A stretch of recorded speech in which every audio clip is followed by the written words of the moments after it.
Imagine a night when the moon hangs like a perfect pearl in the velvet darkness. Its light so complete that it seems to dissolve the very boundaries between earth and sky. This is the canvas upon which Guru Purnima paints its sacred significance, arriving each year on July 10th like a cosmic reminder that enlightenment is not a distant star, but a living flame that passes from one heart to another. In the ancient wisdom traditions of the East, this full moon night represents far more than a calendar marking or religious observance. It stands as a doorway between the visible and invisible worlds. A moment when the veil between student and teacher, seeker and sage, becomes gossamer thin. The very word guru carries within it the weight of transformation. Gu meaning darkness, Ru meaning light, suggesting that a true teacher is not merely someone who dispenses information, but a living bridge between the shadows of ignorance and the blazing clarity of understanding. Yet here lies the beautiful paradox that makes Guru Purnima so compelling.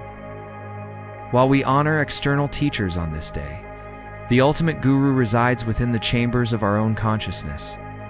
The outer teacher serves as a mirror, reflecting back to us the wisdom we already possess, but have forgotten how to access.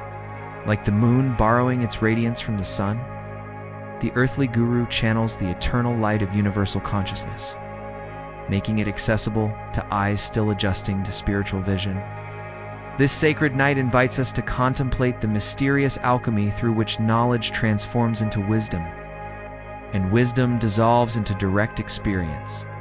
It asks us to consider how the most profound teachings often arrive not through grand lectures or ancient texts, but through the simple presence of someone who has walked the path before us and left footprints of light for others to follow. As we prepare to journey deeper into this luminous tradition, we find ourselves standing at the threshold of a recognition that could reshape our understanding of learning, growth, and the very nature of human connection. Guru Purnima whispers to us that every encounter with genuine wisdom is simultaneously a homecoming and an adventure, a remembering and a discovery, a surrender and an awakening. The moon above us tonight is the same moon that has witnessed countless generations of seekers bowing before their teachers, and yet it is also uniquely ours, casting its silver benediction upon our own unfolding journey toward the light that never dims. At the heart of Guru Purnima lies a profound understanding that true learning is not the accumulation of facts, but the gradual awakening of dormant capacities within the human soul. This recognition forms the foundation of what we might call the architecture of sacred learning, a structure built not from stone and mortar, but from trust, surrender, and the mysterious chemistry that occurs when genuine humility meets authentic wisdom. The tradition recognizes several fundamental principles that govern this sacred exchange between teacher and student. First among these is the understanding that knowledge flows not from superior to inferior, but from fullness to emptiness, like water seeking its own level. The guru represents not a person who possesses something the student lacks, but rather someone who has remembered what both teacher and student have temporarily forgotten. That the source of all wisdom resides in the infinite consciousness that dwells equally within all beings. This leads us to another core theme, the paradox of teaching without teaching. The most profound gurus often convey their deepest wisdom through silence, presence, and the simple act of being themselves with complete authenticity. They understand that the ego mind, with its endless chatter and analysis, often obscures the very clarity it seeks to achieve. By embodying stillness and presence, the teacher creates a field of awareness in which the student's own inner knowing can emerge naturally, like a flower opening to the sun. The tradition also recognizes the essential role of gratitude in this sacred relationship. Gratitude is not merely a polite acknowledgement of services rendered, but a recognition of the immeasurable gift of awakening itself.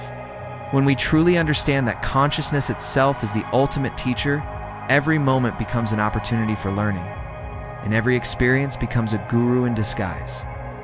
This perspective transforms life from a series of random events into a carefully orchestrated curriculum, designed to awaken us to our own divine nature.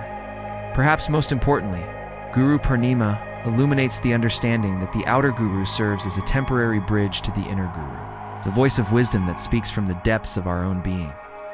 The external teacher's ultimate success lies not in creating dependence, but in fostering independence. Not in being remembered, but in being transcended.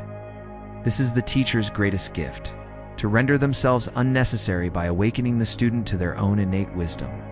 The full moon of Guru Purnima thus becomes a symbol of this complete awakening. Consciousness so full and radiant that it naturally illuminates everything around it without effort or intention. It reminds us that the goal of all spiritual learning is not to become a better student, but to discover that we are already, have always been both teacher and student seeker and sought. The question and the answer, dancing together in the eternal celebration of consciousness knowing itself. In the timeless realm where symbols speak louder than words, there exists a story that has been whispered across millennia, carrying within its simple narrative the entire mystery of spiritual transmission. Picture, if you will, a young seeker who wandered through forests of confusion, carrying a lantern that cast more shadows than light. This seeker, whose name was forgotten long ago, but whose journey lives on in every heart that yearns for truth, represents each of us in our quest for understanding.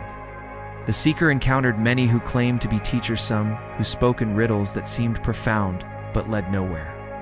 Others who demanded worship of their personalities rather than dedication to truth.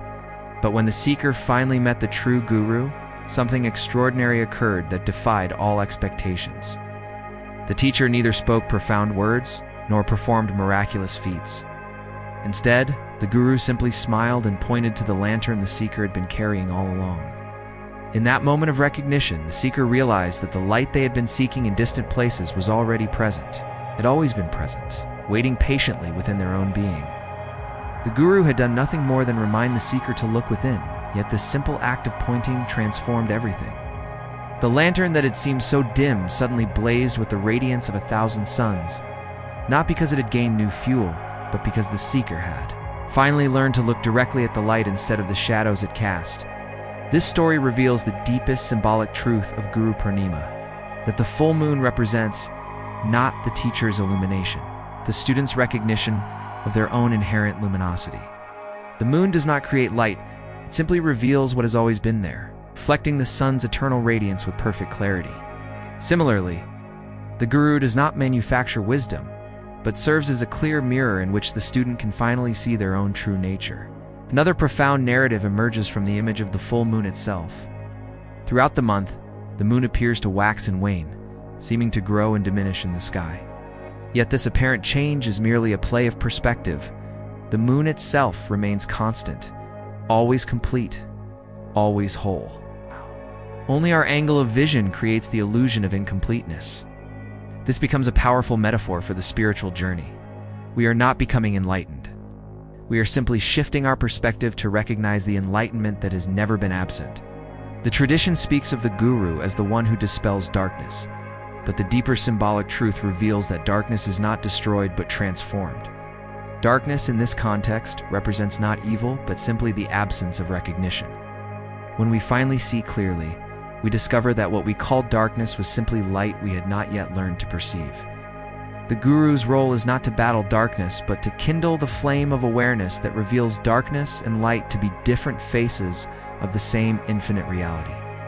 Thus, Guru Purnima becomes a celebration not of hierarchy or worship, but of recognition, the moment when the wave realizes it has always been the ocean. When the ray of light remembers, it has never been separate from the sun. The luminous insights of Guru Purnima might seem to belong to mountain caves and ancient ashrams, but their most profound expression occurs in the ordinary moments of daily existence. When we truly understand that every experience offers a lesson, and every person we encounter carries a fragment of wisdom, our entire approach to life undergoes a quiet revolution.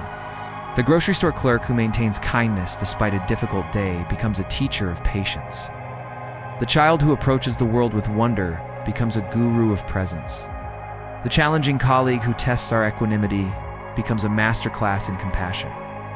This shift in perspective transforms the mundane act of listening into a sacred practice. Instead of waiting for our turn to speak or formulating our response while others talk, we begin to listen with the same quality of attention we would offer to a revered teacher.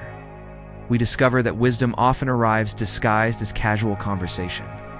that profound insights emerge from the most unexpected sources. The person sharing their struggle with addiction offers teachings on courage. The elderly neighbor describing her garden reveals lessons about patience and cycles of growth. The friend processing grief becomes a guide through the landscapes of loss and renewal. The practice of gratitude, so central to Guru Purnima, extends far beyond thanking those who have formally taught us. It encompasses a recognition that life itself is our greatest teacher. Orchestrating experiences with the precision of a master curriculum designed specifically for our growth, traffic jams become lessons in acceptance.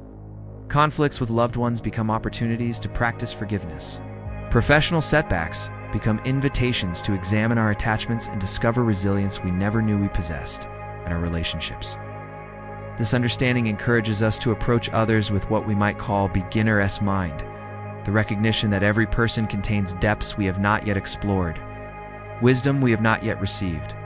Instead of assuming we know someone completely, we remain open to being surprised, to learning something new even from those closest to us. This transforms marriage from a contract between two fixed entities into a dynamic dance of mutual discovery. It turns parenting from a process of molding children into a journey of learning alongside them. The workplace becomes a dojo for spiritual practice. When we recognize that our most difficult colleagues often serve as mirrors, reflecting back aspects of ourselves we need to address. The demanding boss who pushes us beyond our comfort zone becomes a teacher of resilience. The coworker who always seems to create drama becomes a masterclass in maintaining inner peace amidst external chaos. The project that challenges our skills becomes a curriculum in humility and growth. Perhaps most importantly, this perspective encourages us to recognize our own capacity to serve as teachers for others. It's not through preaching or advice giving, but through the simple act of living authentically. When we embody the qualities we wish to see in the world, kindness, patience, curiosity, courage, we become living invitations for others to explore these qualities within themselves. Our own journey of growth becomes a gift to everyone we encounter, a reminder that transformation is always possible. As we reach the culmination of our journey through the sacred landscape of Guru Purnima, we find ourselves standing at a threshold that is simultaneously an ending and a beginning. The full moon that rises on July 10th each year serves as more than a celestial marker. It becomes a cosmic invitation to recognize that the search for enlightenment is not a destination. We reach but a quality of attention we cultivate moment by moment, breath by breath, choice by choice. The profound truth that emerges from our exploration is that the guru-disciple relationship is not confined to formal spiritual traditions or ancient lineages. It is the very fabric of conscious living, woven through every interaction, every challenge, every moment of beauty that stops us in our tracks and reminds us that we are part of something far greater than our individual stories. The teacher who matters most is not necessarily the one who sits on a platform or wears special robes, but the one who helps us remember what we already know in our deepest being, that we are expressions of the same consciousness that moves the stars and awakens the flowers. This recognition carries with it a beautiful responsibility. If we are all potential teachers and eternal students, then every word we speak, every action we take, every quality of presence we embody becomes part of the great curriculum of awakening. We cannot escape the influence we have on others, just as we cannot avoid being influenced by everyone we encounter. This interconnectedness is not a burden, but a gift, a reminder that our individual journey toward light contributes to the collective awakening of humanity. The transformational call of Guru Purnima whispers to us across the centuries. What if you began to live as if every person you meet is a teacher sent specifically for your growth? What if you approached each day as a sacred curriculum designed by the universe itself to reveal your own hidden wisdom? What if you recognized that your own authentic journey of awakening is the greatest gift you can offer to the world? These questions invite us into a way of being that transforms the ordinary into the extraordinary, the mundane into the sacred, the challenging into the evolutionary. They ask us to release the illusion that we are separate seekers, competing for scarce wisdom, and embrace the reality that we are all participants in the same cosmic awakening, each playing our unique part in the eternal dance of consciousness coming to know itself. As the moon completes its cycle and returns to fullness on this sacred night, it reminds us that enlightenment is not a linear progression, but a returning, or coming home to what we have always been. The light we seek is not distant but intimate, not foreign but familiar, not absent but simply waiting for our recognition. In honoring our teachers, we honor the teacher within ourselves. In bowing to wisdom, we bow to our own deepest nature. The journey continues, but now with the understanding that we are not walking alone. We are part of an ancient procession of seekers and finders, students and teachers, all walking toward the same light that has been calling to us since the beginning of time. The moon rises, the teacher appears, and we remember once again that we are already everything we have been seeking to become. We hope you enjoyed this insight on the significance of July 10th spirituality.